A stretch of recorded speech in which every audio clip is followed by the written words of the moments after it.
സുഹൃത്തുക്കളെ, പ്രിയപ്പെട്ട ശ്രീനിവാസൻ ശ്രീനേട്ടൻ്റെ മരണവുമായി ബന്ധപ്പെട്ട് പലരുടെയും അവരുടെ പ്രതികരണങ്ങൾ ഞാൻ നിങ്ങളുമായിട്ട് പങ്കുവെച്ചുകൊണ്ടിരിക്കുകയാണ്. ഇപ്പോൾ പങ്കുവെക്കാൻ പോകുന്നത് പിന്നെ നടിയും അതായത് കുമ്പളങ്ങി നൈറ്റ്സും അതേപോലെ തന്നെ ഹെലനും ഫോറൻസിക്കും ഒക്കെ ഉൾപ്പെടെയുള്ള 8ഓളം മലയാള സിനിമകളിൽ അഭിനയിച്ച സാമൂഹിക വിമർശകയും അതുപോലെ തന്നെ സാഹിത്യ നിരൂപകയും ചലച്ചിത്ര നിരൂപകയും ഒക്കെ ആയിട്ടുള്ള ശ്രീമതി ലാലി PM ൻ്റെ പ്രതികരണമാണ്.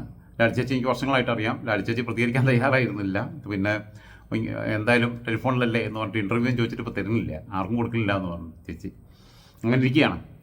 അപ്പം പിന്നെ ലാലി ചേച്ചിയുടെ മക്കളെ നിങ്ങൾക്ക് എല്ലാവർക്കും അറിയാവുന്നതാണ്. നമ്മളെ അനാർക്കലി മരക്കാരും അതേപോലെ തന്നെ ലക്ഷ്മി മരക്കാരും. ലക്ഷ്മിയാണ് മൂത്തത്, അനാർക്കലി താഴെയുള്ളതാണ്. അനാർക്കലിയാണ് ഒന്നുകൂടി കുറച്ചുകൂടി എനർജറ്റിക് ആയിട്ട് പിന്നെ പബ്ലിക് ഡൊമൈനിലൊക്കെ പല കാര്യങ്ങളിലും അഭിപ്രായം പറയുന്നത് വളരെ സ്ട്രോങ് ആയിട്ട്.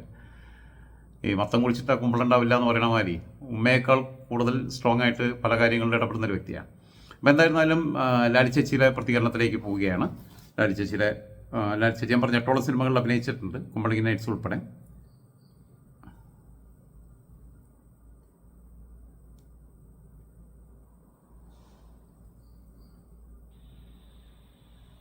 ലാലി ചേച്ചി, ശ്രീനിവാസന്റെ മരണവുമായിട്ട് ബന്ധപ്പെട്ടാണ് ഞാൻ വിളിച്ചത്. ഇപ്പം പിന്നെ അത് കേട്ടപ്പോൾ തോന്നിയത്, അതേപോലെ തന്നെ അത് കേട്ട് കഴിയുമ്പോൾ എന്തായാലും സ്വാഭാവികമായിട്ടും അദ്ദേഹത്തിന്റെ സിനിമകളൊക്കെ മനസ്സിൽ കൂടി ഇങ്ങനെ കടന്നു പോകുമല്ലോ.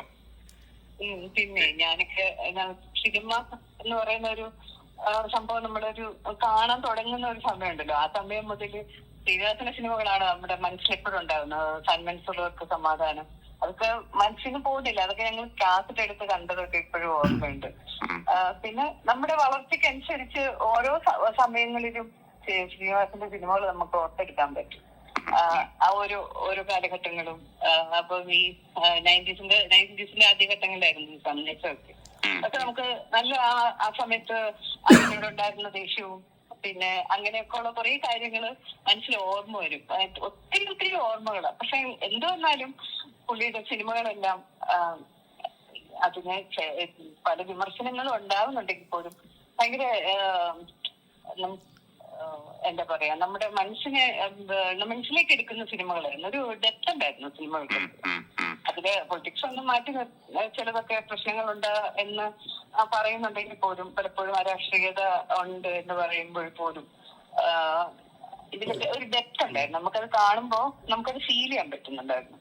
അങ്ങനെ അല്ലാത്ത 2-3 സിനിമകളെ എന്റെ മനസ്സിലുള്ളൂ. ബാക്കിയെല്ലാം തന്നെ വളരെ മനോഹരമായ മനുഷ്യരെ മനസ്സിലാക്കുന്ന, മനുഷ്യരുടെ ആ ഓരോ കാലഘട്ടവും കടന്നു പോകുന്നത് പുള്ളിയുടെ സിനിമയിലും കൊണ്ടുവരാറുണ്ടായിരുന്നതായിട്ട് തോന്നിയിട്ടുണ്ട്. സിനിമകൾക്ക് അരാഷ്ട്രീയത കൊണ്ടുവന്നു എന്ന് പറഞ്ഞ പോലും എനിക്ക് പിന്നെ പലപ്പോഴും അതിനോട് അങ്ങനെയുള്ള ഒരു ആരോപണം വരുമ്പോൾ ഒരു എതിർപ്പാണ്. കാരണം പുള്ളി ഒരു രാഷ്ട്രീയത്തെ ശുദ്ധീകരിക്കാൻ ശ്രമിച്ചു എന്നുള്ള ആംഗിളിനും കൂടി എന്നെ വേണമെങ്കിൽ കാണാൻ കഴിഞ്ഞുകൂടെ. കാരണം ഞാൻ പറഞ്ഞത് അരാഷ്ട്രീയത ഉണ്ടെന്നല്ല. അരാഷ്ട്രീയത എന്ന് പറയുന്ന ഒരു വിമർശനം മാറ്റി ചിലപ്പോഴുണ്ടായിട്ടും സന്ദേശത്തിനെയാണ് കൂടുതൽ ആ രീതിയിൽ വിമർശിക്കാറുള്ളത്.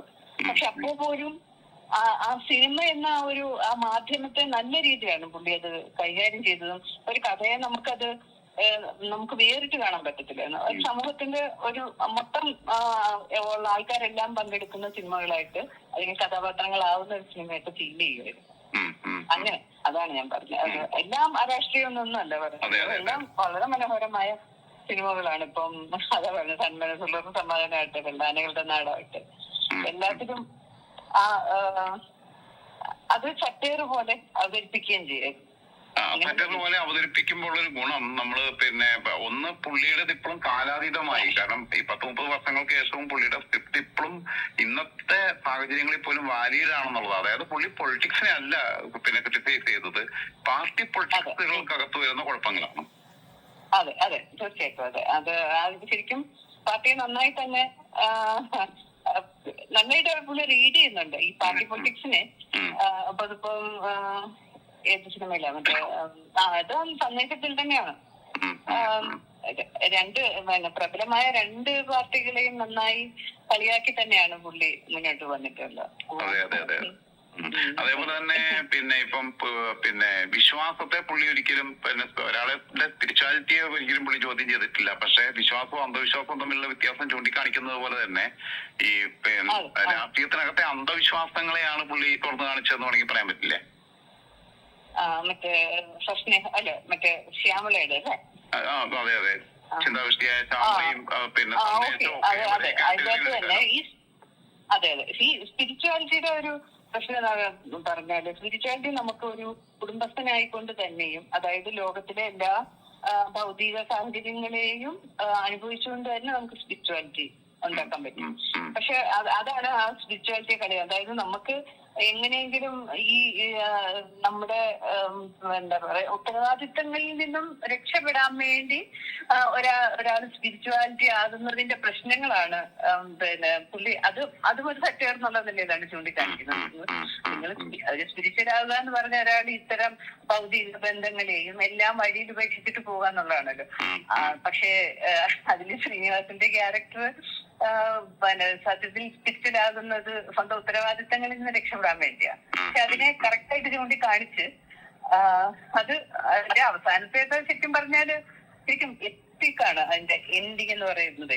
അതായത് ചിലര് രാഷ്ട്രീയമായിട്ടും ചിലര് വിശ്വാസപരമായിട്ടൊക്കെ ജീവിതത്തിൽ നിന്ന് ഒളിച്ചോടുന്നതിനെ കുറിച്ച് പുള്ളി പറയാൻ ശ്രമിക്കാറുണ്ട്.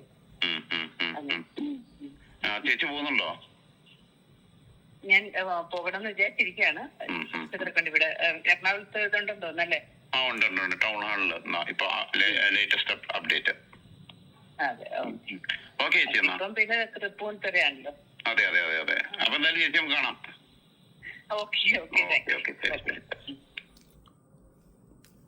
ഞാൻ രാവിലെ വിളിച്ചതാണ്, രാവിലെ വിവരം അറിഞ്ഞപ്പോൾ വിളിച്ചതാണ്. അപ്പം തൃപ്പൂണിത്തുറ പിന്നെ ഉദയംപേരൊരു വീട്ടിലാണ് അദ്ദേഹത്തിൻ്റെ ഭൗതിക ശരീരം ഉണ്ടായിരുന്നത്. അപ്പം രാവിലെ എല്ലാവരെയും രാവിലെ തന്നെ വിളിച്ചതാണ്. ഓരോന്നായിട്ട് ഇങ്ങനെ നിങ്ങളുടെ മുമ്പിലേക്ക് എത്തിക്കുന്നതേ ഉള്ളൂ.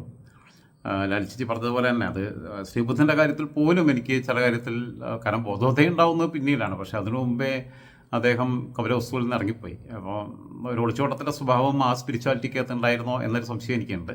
എന്തായിരുന്നാലും അതൊക്കെ ഒരു ഡിബേറ്റബിൾ വിഷയമാണ്. ബാക്കിയുള്ളവരുടെയും കൂടി പ്രതികരണങ്ങൾ നിങ്ങളുടെ മുമ്പിൽ എത്തിക്കേണ്ടതുണ്ട്. അതുകൊണ്ട് ദീർഘിപ്പിക്കുന്നില്ല. വീണ്ടും വരാം.